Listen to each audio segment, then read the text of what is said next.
With YouTube attacking alternative media, please consider supporting the channel via Patreon for just $1 per month. Link below. MoviePass, right? MoviePass is something that's been on the minds of everyone in Hollywood for quite some time.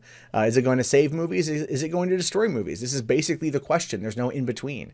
Will this reinvigorate the theater-going experience, or will this in fact tank it? If you are AMC theaters, you think it's going to tank it. If you're everyone else, you're just like, well, we'll take the damn money. Even other companies like Cinemark are doing their own standalone plan for trying to get the people to do the subscription service similar to MoviePass in order to get the free films, because they understand now that people like that type of membership plan and they like what they get off of it and everything else. And I think that might be a way to go about it, because if people feel they're getting a better deal, then they'll go see a movie or something. And really, movie theaters make all their money in concessions, so they should not care as much, to be honest with you. But MoviePass is essentially going to start going the route of Netflix or Redbox or whatever. Maybe not Redbox, but definitely Netflix, as the fact that the guy who co-founded MoviePass also co-founded Netflix. So they're going to start acquiring movies. All right, this is an interesting one. I do look at this as a bit of a dangerous thing, to be honest with you. So it says here that on the heels of hitting 1.5 million subscriber milestone and bringing on a new marketing chief, the subscription service for watching movies in theaters announced today that it's going to start buying movies too. The company says it will begin to invest in films so it can share in their success beyond the box office, including other platforms like streaming, DVD, and on-demand. Well, let's be realistic here. DVD is probably not where they're going to spend a lot of their time, unless they can get into something like a Redbox, right? Or they go and they find that, because people aren't really, like, people will buy, but the, streaming and digital are now kind of where it's at. So, and they're probably going to want to buy films, acquire films that they can put on Netflix and share in the life expectancy post that, which would be interesting if they start then going the Netflix route and creating really good content, getting it in the theaters, and so on and so forth. I actually am totally okay with this, to be honest with you, because the movie theaters are ultimately controlled by the MPAA, and they're controlled by the 6, soon to be 5 studios, right? More likely the MPAA, which has every company has got stock in the MPAA essentially. So what you've got is a couple years ago, there's a great example for this. There was a movie called Hatchet, right? I think it was it was a low budget horror movie. They did a sequel. They've done a bunch of sequels, but they had Hatchet 2. Hatchet 2 was not rated by the MPAA, but the distributor had worked a deal with AMC Cinemas. At the time, AMC was trying to become its own distributor and put movies in its cinemas without going through the studio system. And they decided to run the not rated Hatchet 2. And as a result of this, the MPAA threw a legitimate shit fit over it and lost their damn mind and threatened to boycott AMC. And AMC ran the film for a weekend and then caved to the pressure and pulled it. That's what happens when you put,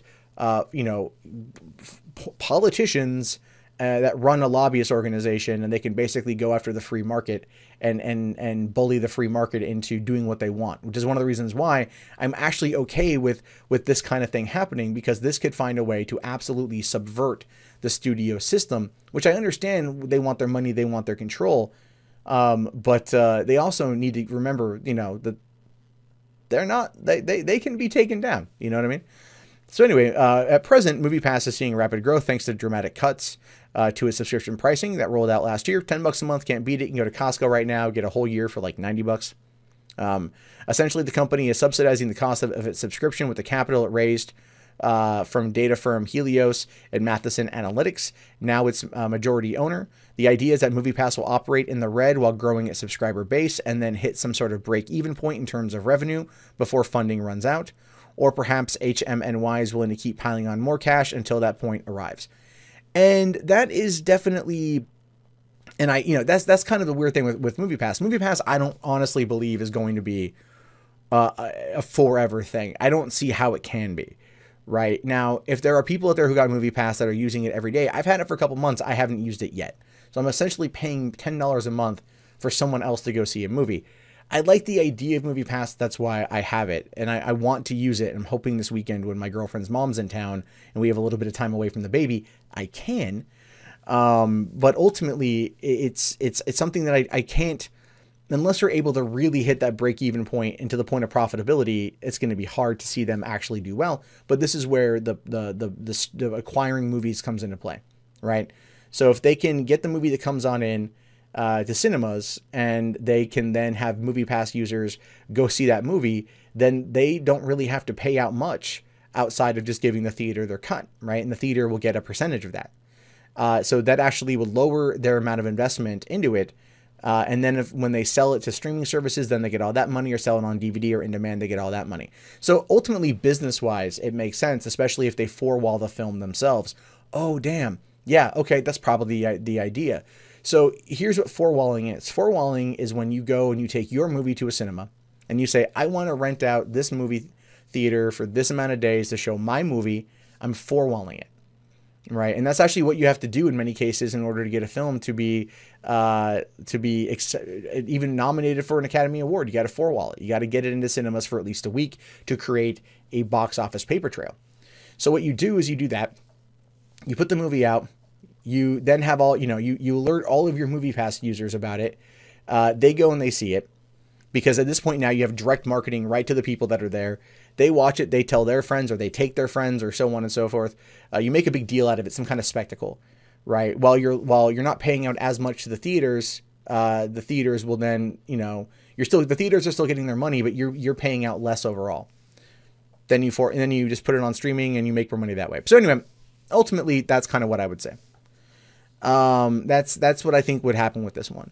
So, but now HMNY believes it will eventually be able to sell the data and insights gained from large subscriber bases studios, who could then do targeted marketing for their films to the most active moviegoers.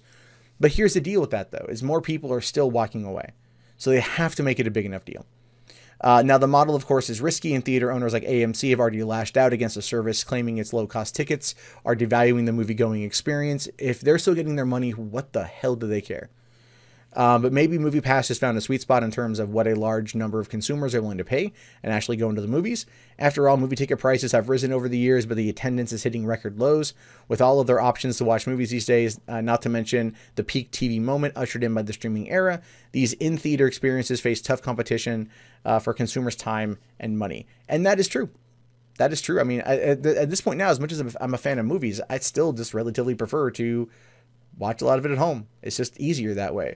And I don't mind buying movies on home video. I buy a lot of Blu-rays. It's a collection thing. I will buy a lot of Blu-rays and I'll watch them. I like to own them. And so I got a 4K TV, not the best sound system in the world, but I have a comfortable chair. I don't have to worry about anyone on their phone or anyone talking during a movie, and I can just do it at home. So who knows? The whole platform is going to change in the next 10 years. Movie going as we know it is going to change. MoviePass is trying something new, and that's why I definitely support it and wish them the best of luck.